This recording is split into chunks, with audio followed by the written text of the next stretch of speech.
हर हर Mahadev friends, जय Shri Radhe. Friends, Kartik मास चल रहा है और हम सभी कार्तिक महीने में आंवला नवमी सेलिब्रेट करते हैं। जी हाँ, इस वर्ष आंवला नवमी का फेस्टिवल हम सब 12 नवंबर दिन होगा शुक्रवार का सेलिब्रेट करेंगे। फ्रेंड्स, आंवला नवमी के दिन से ही सतयुग का भी प्रारंभ हुआ था और आंवला नवमी की पूजा का जो समय होगा सुबह 6:44 से मीन्स 6:44 AM से लेकर के 12:23 PM तक का समय होगा। आप इस अवधि में, इस टाइम पीरियड में आंवला नवमी की पूजा कर लें।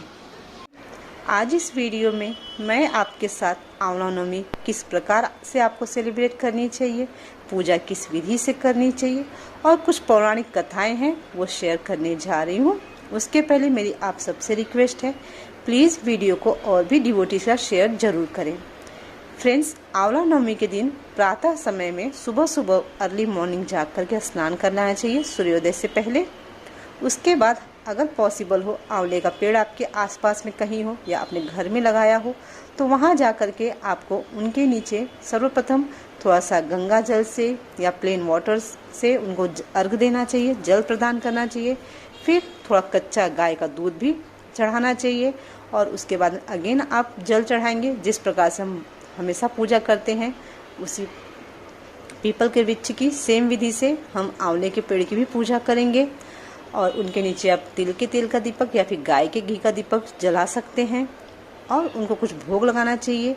और साथ में ऐसा भी मान्यता है कि आंवले के पेड़ के नीचे हमें बैठ करके आंवला नवमी के दिन भोजन बनाना चाहिए और वहीं भोजन करना चाहिए।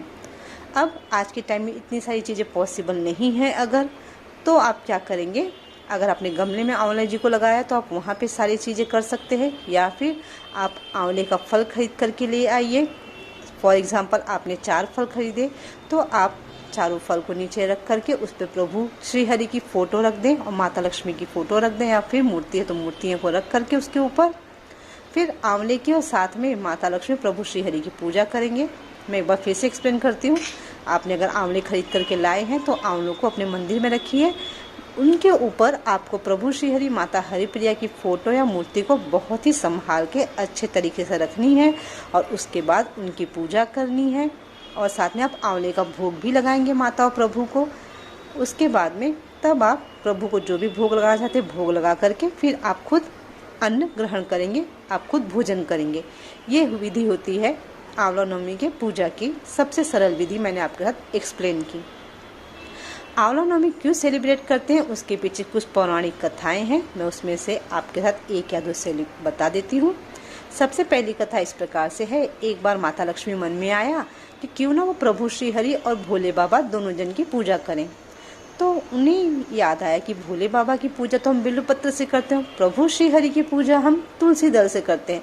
अब दोनों जन की पूजा में साथ में क्या यूज करें, तो उन्होंने आंवले का यूज किया। आंवले के पेड़ के नीचे बैठ के उन्होंने दोनों जन की पूजा की और वहीं पर तब भोले बाबा और प्रभु श्री हरि प्रसन्न होकर प्रकट हुए। जैसे ही उन्होंने दर्शन दिए, माता लक्ष्मी ने आंवले के पेड़ के नीचे भोजन बनाया और भोले बाबा और प्रभु श्री हरि जी को भोग लगाया।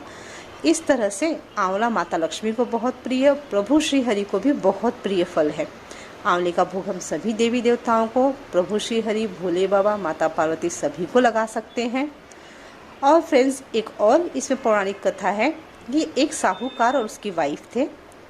उन दोनों की कोई संतान नहीं थी, उनके पास बाकी सब कुछ था, कोई संतान नहीं थी। इस वजह से दोनों बहुत उदास रहते थे।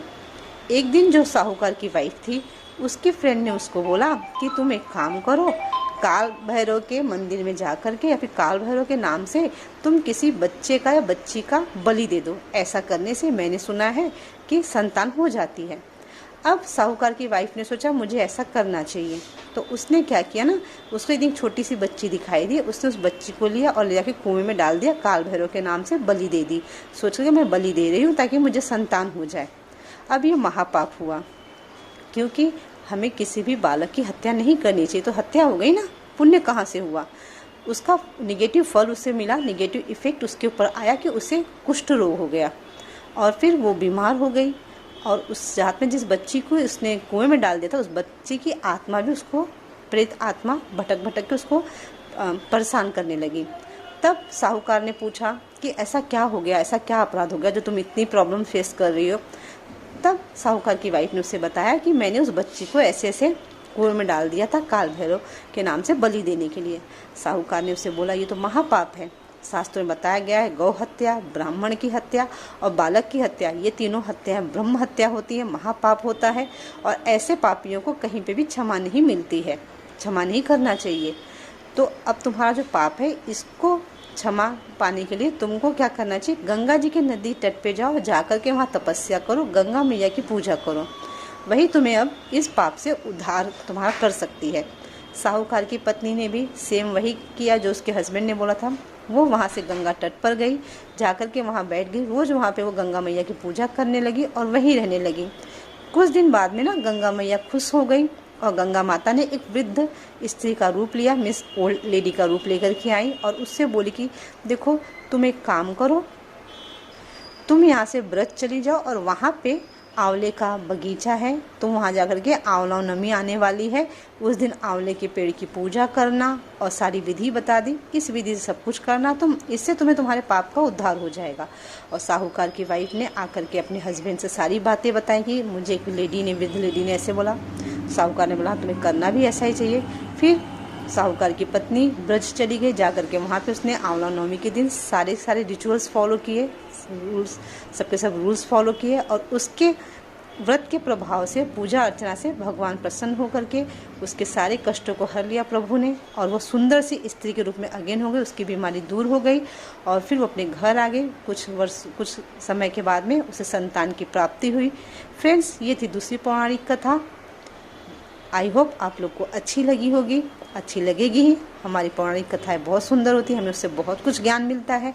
यहाँ पे हमें ज्ञान मिल रहा है ना, कभी किसी का अनिष्ट करके, किसी का बुरा करके ना हमारा भला नहीं होता, कर भला तो हो भला, इस बात को हमेशा याद रखें।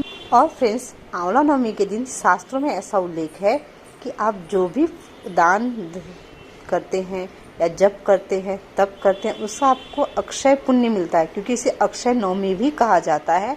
तो आप लोग थोड़ा बहुत दान जरूर करें। दान में अगर आप चाहें तो आप जाके गौ माता की सेवा करें, किसी ब्राह्मण को कुछ दान दे दें, किसी गरीब को भी कुछ भी दान दे सकते हैं। ध्यान रखें कि आप अन्नदान महादान होता है, ट्राई करें कि अन्नदान करने का। और इस वीडियो को ज़्यादा से ज़्यादा डिवोटीज़ के साथ, अपने फैमिली मेम्बर्स के साथ, रिलेटिव्स के साथ, अपने व्हाट्सएप ग्रुप में फटाफट शेयर करिए। क्यों? क्योंकि अभी मैंने बोला ना, कर भला हो भला, हमारे धर्म का प्रचार प्रसार करना चाहिए। इसमें मेरा आप सभी सहयोग करें, मेरी आप सबसे विनती है। चलिए नेक्स्ट वीडियो में फिर मिलेंगे, तब तक के लिए जय श्री राधे, हर हर महादेव।